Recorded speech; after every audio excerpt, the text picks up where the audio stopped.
welcome Blair Calder, who I think may be uh, calling Hello. in or zooming in from the West Coast. Is that correct?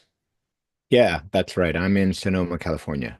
If in California specifically. Okay, well that's good to know because we were just, as you may have heard, talking about California's existing regulations and statutes. And thank you for being up early or relatively early and joining us. I'm a morning person. It's okay. I'm normally at work by now anyway. Well, if you could tell us, introduce yourself, please tell us who you represent, and we'd like to hear from you on the bill that we've got in front of it, H326. Sure. So my name is Blair Calder. I'm the president of Automatic Trap Company. We are the North American distributor for the Goodnature product line of rodent control self-resetting traps. So Goodnature is a New Zealand company that started a little over 20 years ago. And they invented a product that uses CO2 gas cartridges as the power, and it delivers a instantaneously fatal strike to specific rodents. In this case, it's rats and mice, and also in New Zealand, stoats, which are a big problem over there. So the history of the product, very quickly, is that New Zealand has no native mammals.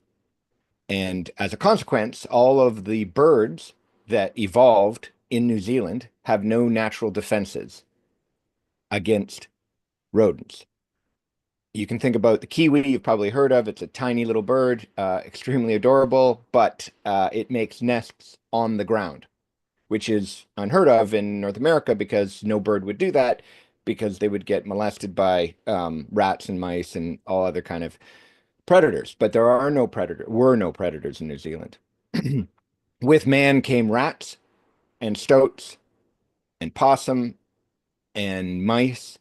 And so these rodents were pushing the New Zealand bird population to the brink of extinction.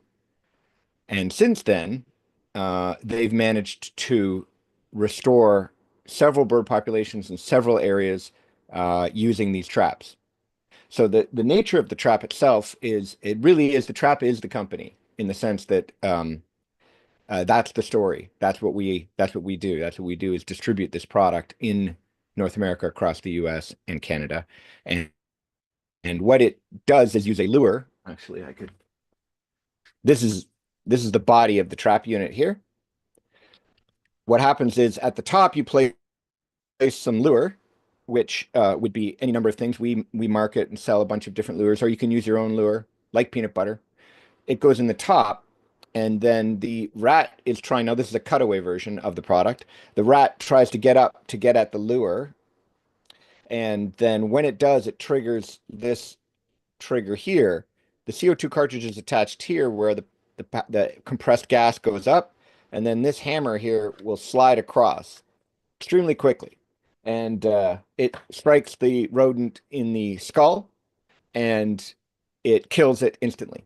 And this has been proven. They've done necropsies on dead rodents that have been killed by the product, and they can confirm that the skull and brain was crushed. So it sounds a little gruesome, but it's a necessary evil because you have to really kill. You can't have commensal rodents. You can't live with rats and mice. It's just, humans can't we cannot coexist with them. So they have to be killed because it's the only humane way to treat them. But we want to do it humanely. And I think the reason why I was asked to testify today is because this product was designed um, to be toxin-free, and it is, in fact, completely toxin-free. Uses no rodenticide or any kind of toxic. The lure itself is harmless food grade chocolate or peanut butter or whatever you use in the top. Goodnature has used the product to completely eradicate all rats on an island in New Zealand. Or I should say, they're using the product to maintain a rodent-free island off of New Zealand's coast. there's several different areas where they're running it now, and they're also running these traps inside enclosures in Wellington, for example, Wellington, New Zealand, where they're keeping all of the invasive rodents out of an area that allow the birds to, reproduce and thrive. So that's my introduction. That's the product, and I would be happy to answer any of your questions. Yeah, Representative Bosland. Yeah, thank you for sharing about this. This is much more detail we've heard about alternative practices than from anyone else, and we've had a lot of testimony on this. I guess I'm wondering if you could tell us a little bit more about what's happening in California. As we understand, California is kind of the leader on not using rodenticides. Are they using your product? Do they have other strategies, and how is it working? Because I've heard some allusions to it's not California struggling without rodenticides, and I'm just curious what your take is as a Californian that works in pest management. Sure. So California is our largest market by far. They're first of all, it's huge, of course, as a market. So that alone represents a big traction for us. Also, the rodenticide bans in California do drive people to our product. So not only can you not use certain second generation anticoagulant rodenticides, you also can't use some of the existing, even the first generation, in certain ways. So the pests that we focus on here are the California ground squirrel, rats, and mice. And then also where they exist, invasive gray squirrels. So those are the pests that we focus on. So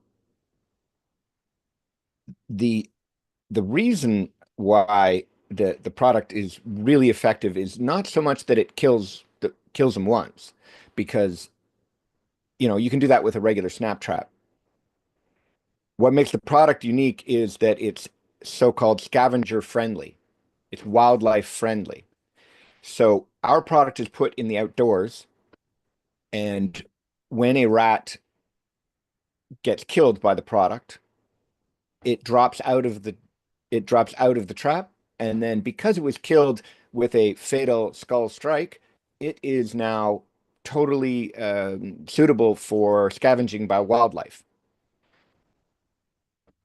I sent a presentation link if you wanted to look at that. I have footage of this scavenging behavior because it's really important to understand that, because it's the same scavenging behavior that leads people to ban rodenticides in the first place, because you get wildlife and all kinds of different wildlife that eat the poisoned rodents, and then they become poisoned themselves. So if you would let me, I could show you. I'm not quite sure the easiest way to do that. I can present my screen and show you something. Would that work? Can we give, do you need permission to share your screen, or do you have that? I'll give it a try right now. Okay. It says here, hold shift. No, hold share document. No, I don't. It's not showing me what I'm hoping. There's usually a little green box that says share, but yeah, I clicked on that, and then now I'm looking at all it says. This is possibly a. If I try to share. Okay. This will take 1 second. I have to activate something.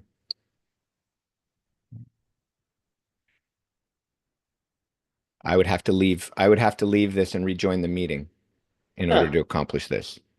Well, you can send it to us. I think if you just want to describe what we were just seeing. Okay, fair enough. Fair enough.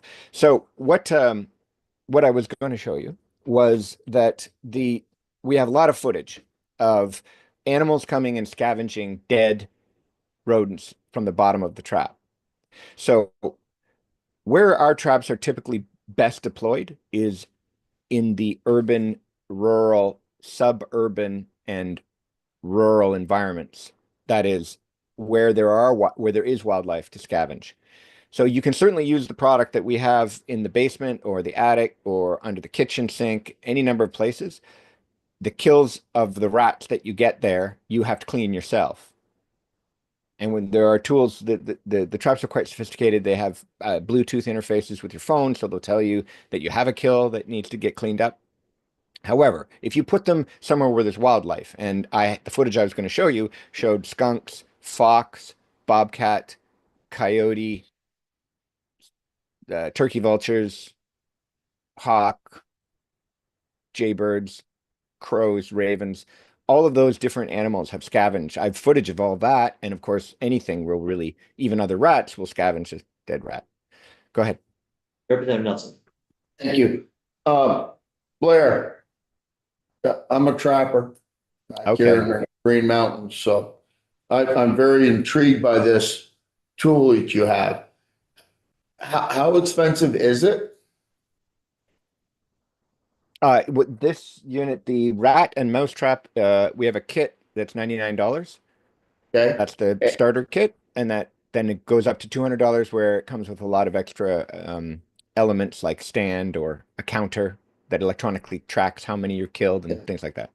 okay. How many strikes will you get out of one CO2 cartridge?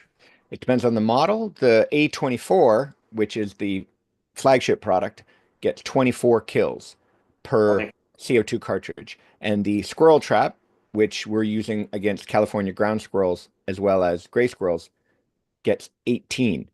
That trap also works on mongoose. I should point out that a lot of our traps are also being deployed in large areas in Hawaii in order to control the invasive pest problem they have there, because Hawaii is kind of like a twin to New Zealand in terms of its history ecologically, because they have no mammals in Hawaii either. And the bird populations there are under tremendous pressure from invasive rats. And so we're also working with a lot of state of Hawaii officials on saving those birds. So I can appreciate where you're using that outside. In California, are Generation 2s banned now? Or are they restricted? They're restricted. So you can't buy them on the shelf. Consumers can't use them. There's a lot of applications that you can no longer apply them for, so the labeling restrictions on the like the FDA restrictions don't allow you to use it in certain instances. A good example is subterranean. So you used to be able to use that subterranean for ground squirrels, but you can no longer use that product subterranean, which then makes it harder to control ground squirrels, which is why And what's the story with Generation 1s now out in California? I'm not a regulatory expert. I can tell you can still buy them and you can still get Generation 1 anticoagulants. So there's sort of two things to consider. There's the consumer market and then there's the professional market. And the professional applicators have access to more and can use it in more places. Getting it off the shelf in a Home Depot is you can still buy first generation. Okay. Like warfarin, for example. Yeah, it's the same here now. Generation 2s, of course, are Class A under the EPA. All right, thank you. Sure. Representative Morgan. Are there any instances where non-targeted species have been killed? Yes, we do occasionally have a non-target issues. The traps are designed to prevent this because what they found in New Zealand was it was very important that birds not get killed that they're trying to save. And we've experienced this in Hawaii as well. There's a species of bird in Hawaii that we're working with the Kauai forest birds to try to save called the puiohi. And there's only 500 left in existence. So we've gone to great lengths to build attachments for the product to keep out non-targets, so-called non-targets. However, there is occasion where you will get a non-target kill in a trap. No trap is 100% perfect, but a good example would be the Terra trap that we have for ground squirrels. It is designed in such a way that if you are going to get a non-target, it's probably a rat. So you're trying to kill ground squirrels, but you'll end up getting rats and mice. This is frequent absolutely the case because they're all attracted to the same lure, and it's the same type of device that actually provides the kill. So they'll go up to try to get the peanuts inside the tunnel that the ground squirrel is supposed to go up, and then we'll end up killing a rat or a mouse. You could theoretically get a bird, but it has to be very aggressive. It has to be really hungry to get up that tunnel. Does the product line that you sell or represent, Blair, is that available across the country? You're based in California. I don't know whether you have a territory or could we, if we wanted to get something similar anyway, if not your product here in the Northeast, is it available? Yes. Yes, it's available countrywide. We sell online. Most of our business is online direct. So on our website, somebody goes to automatictrap.com. They can see the whole product line, watch videos and the like, and then they order it and we deliver directly to them. You can also buy the product on Amazon.com, which we supply the Amazon store with the product as well. What about the cartridges? The replenishment cartridges are available also online. We fulfill them. So 5 cartridges, I think, is $20.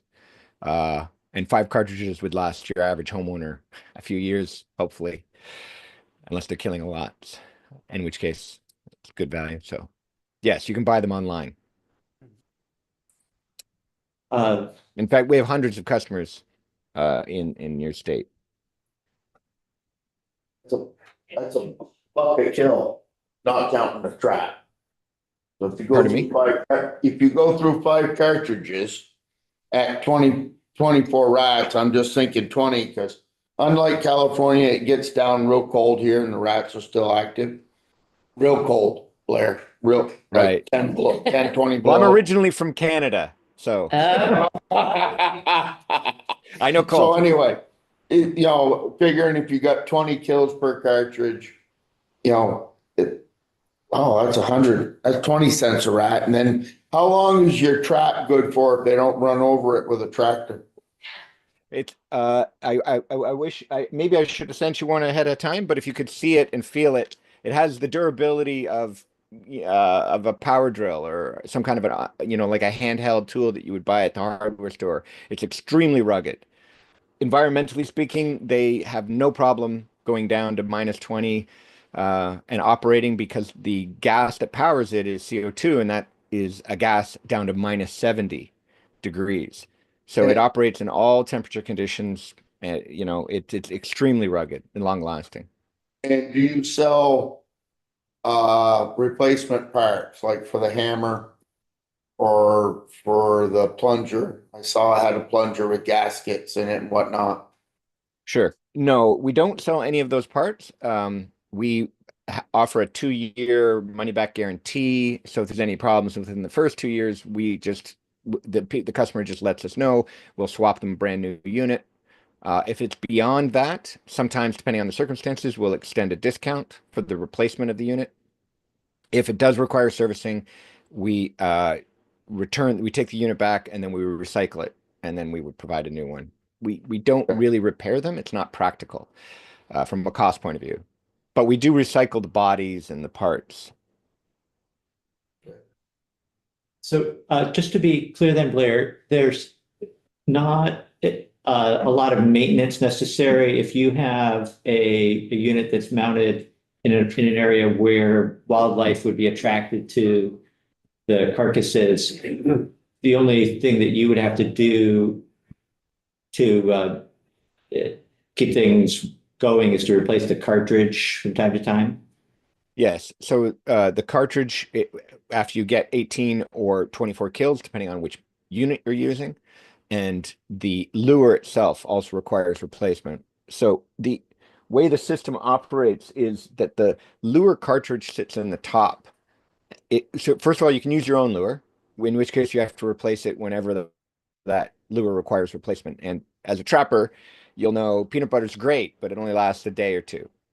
So there's other lures you can use. You can refresh them constantly. We have a line of lure products that fit into the top of the product, and they slowly eject a gel which is the lure itself. It smells like peanut butter. It's nut butter is one. We have meat lovers and chocolate. Those last 6 months. Yeah.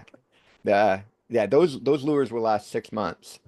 In the wild, so for example, in the jungle of or the rainforest of Hawaii, they replace the CO2 cartridge and the lure every 6 months. As just standard. Go ahead. But you do have to be around, if you're not setting them out in the woods where scavengers can come by and take your intended quarry or unintended, but mostly your intended quarry away. You do have to be around to remove the rodent from the base of the trap. And knowing how rats operate, I could see that maybe you'd get 2 or 3 stacked up before it was plugged. Yes, we have footage of this as well, where rats will literally climb on top of and over a dead rat in order to get up into the trap, and then they get killed and they'll fall down on top of their dead brethren. Rats are not afraid of dead rats. It doesn't produce the same response in them that it would in us. So if you saw a person lying dead in front of a electrical panel, that was open, you would immediately think, oh, well, that panel probably killed that person. I should be really, careful. But the rodents don't operate that way because there's nothing in the natural environment that kills a rat that leaves a dead rat behind. So they're just not adapted to being afraid of dead rats. Representative Morgans. The baits could be edible. They're non-toxic. Is that correct? Yes, that's right. It's all human grade food that we use. Oh, okay. Thank you. Well, I want to thank you again then for joining us this morning and giving us some information on this particular approach. And I don't see any other hands, so I think we can let you go. Okay. I would suggest that you look at the video that I sent if you can play it. Specifically the scavenging. It's quite interesting and to see the wildlife taking away the kills. Thank you very much for your time. I want to buy a trap to get your hat with that logo on it. Yeah. All right. We'll work something out. All right. Take care. Thank you. Thank you, everybody. Bye.